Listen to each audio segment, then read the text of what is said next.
10 minutes, je ne pensais pas les passer à parler. J'avais écrit à ceux qui étaient venus me voir que j'acceptais de venir, mais surtout d'écouter et peut-être de répondre, mais pas de à vous exposer quoi que ce soit, puisque comme vous avez dû voir le film Le Bon, le méchant et la brute,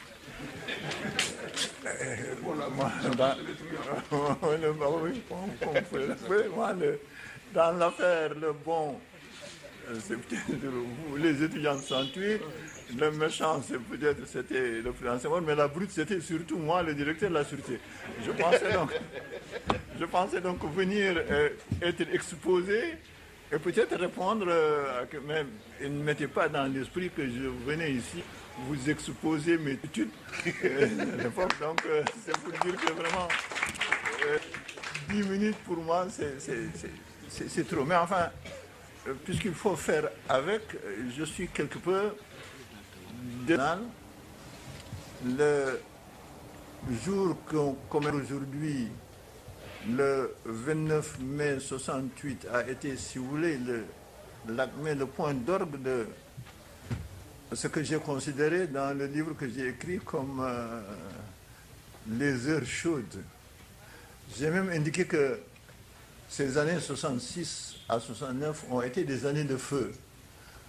Pourquoi je dis ça? C'est parce que pour moi, mai 68 a eu un prélude. Le prélude, c'est ce que j'appellerais la découverte que le président Senghor a eue après avoir pensé avoir réglé son problème avec les partis politiques, de se trouver brusquement devant un adversaire inattendu pour lui qui était le monde étudiant.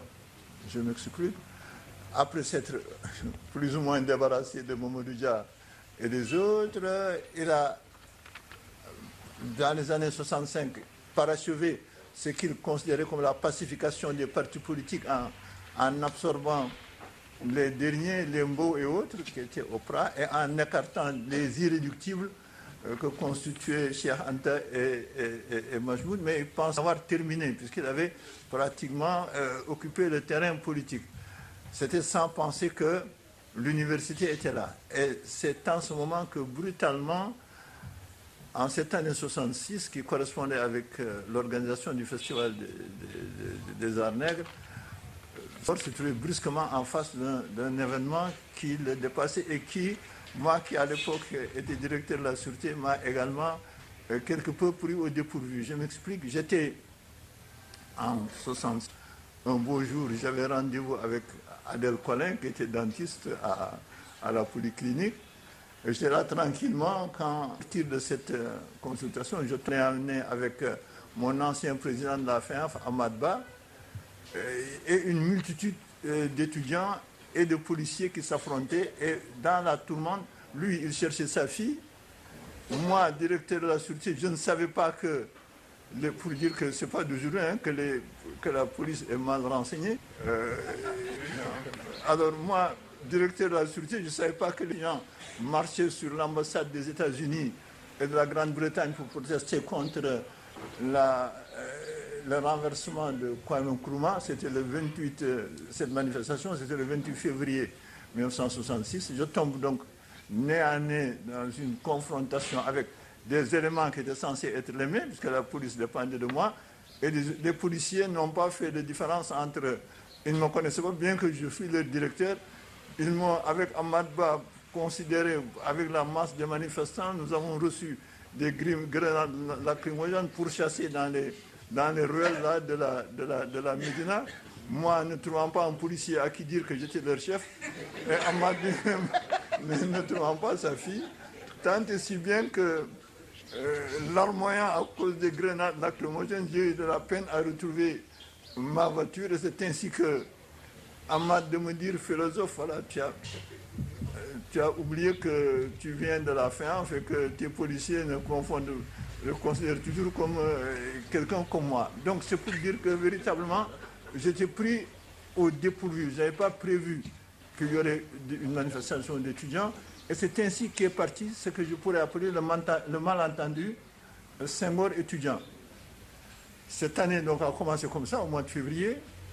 Et on avait, quelques mois après, organisé le Festival des Arts Nègres.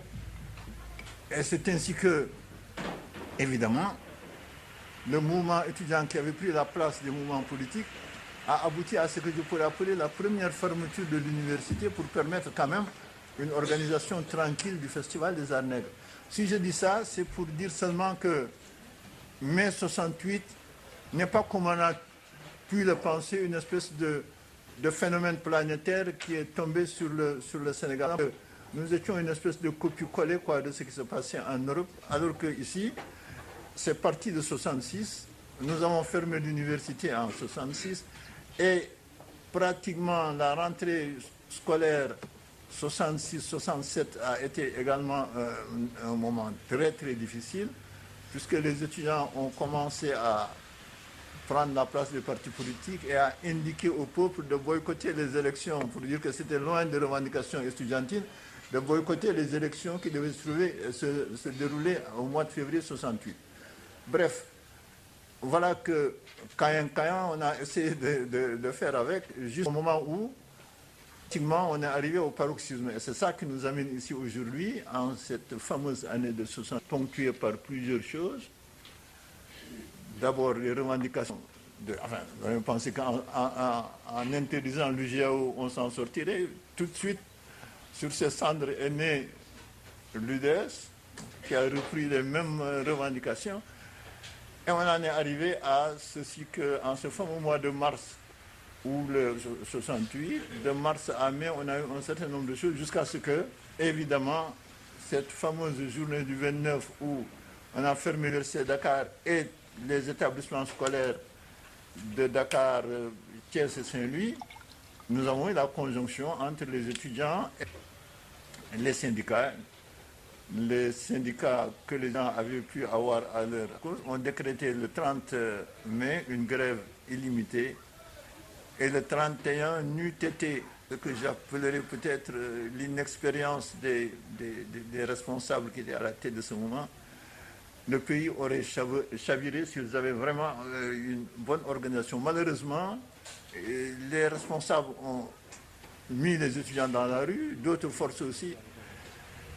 Mais au lieu d'être à la tête des troupes, ils ont pensé que, et c'est toujours ça notre problème au Sénégal, c'est que nous nous réunissons toujours pour parler au lieu d'agir. Ils se sont retrouvés à la bourse du travail pour peut-être voir comment voir cette journée. Ce qui nous a permis, nous, de les, excusez-moi le terme, de les décapiter, parce que pour une fois, tous les responsables sont trouvés, je ne sais pas comment, à la bourse du travail, ce qui nous a permis et de les cueillir et, grâce au général Jean-Alfred Diallo, de les mettre dans les avions, dans un avion pour les emmener à Dodji. Donc voilà une manifestation populaire où déjà vraiment le peuple était là dehors, mais sans chef. Évidemment, devant cette espèce de déconvenue, ne recevant pas de mot d'ordre, les forces de l'ordre n'ont pas eu de peine à les disperser. Mais c'est le jour pratiquement où tout a basculé, parce que le président de la République, Senghor, s'est rendu compte, après nous avoir pris le pouvoir et régler ses problèmes avec Mamadou Dia, que il n'était pas facile de faire et son rôle, lui, qui était véritablement quelqu'un qui prenait de la hauteur, qui connaissait ce que j'appellerais les relations avec les autres, qui représentait bien le Sénégal à l'extérieur, et le travail que faisait Mamadou Dia, qui était lui l'homme de terrain qui était là, lorsqu'il a eu à cumuler les deux, il s'est rendu compte que ce n'est pas facile. Donc, petit à petit, il y a eu une espèce de désengagement des populations, une espèce de désamour entre les populations et Senghor. Le malaise paysan, le terme a été lancé à cette époque-là, est venu là, et ces gens-là qui n'étaient plus encadrés, qui ne comprenaient pas les thèmes que Senghor développait, négritude, etc. et tout ça, pour eux, c'était quelque chose d'assez lointain, livré à eux-mêmes.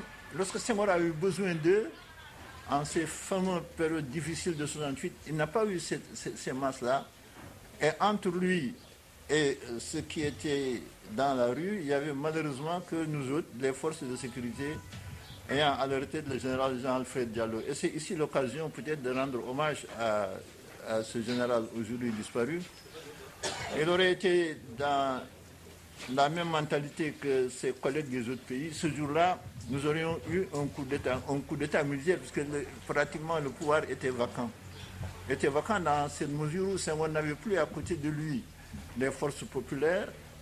Et lui-même s'en est tellement rendu compte qu'il a dit, et j'étais présent, puisque nous avions constitué, le général Jean-Philippe Diallo et moi-même, une espèce de comité de coordination, il lui a dit, écoutez, devant les critiques évidemment du général, considérant que le peuple n'était pas là et que les militaires n'étaient pas faits aussi pour être une espèce de supplétif pour le pouvoir en place, le président Senghor lui a dit, écoutez, mon général, vous pouvez prendre le pouvoir. Il a dit, non, je ne suis pas là pour ça, mais enfin, bref, c'est pour dire que cette 68, consciemment ou inconsciemment, les étudiants avaient amené le pouvoir presque à genoux.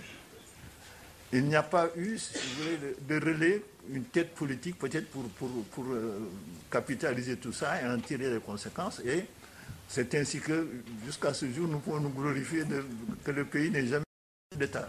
C'était l'occasion à jamais. Cette occasion, heureusement, n'a pas eu de preneur et nous sommes heureux aujourd'hui d'en parler. Et si j'ai accepté à venir m'exhiber ici, c'est parce que nous avons une relation telle que entre les...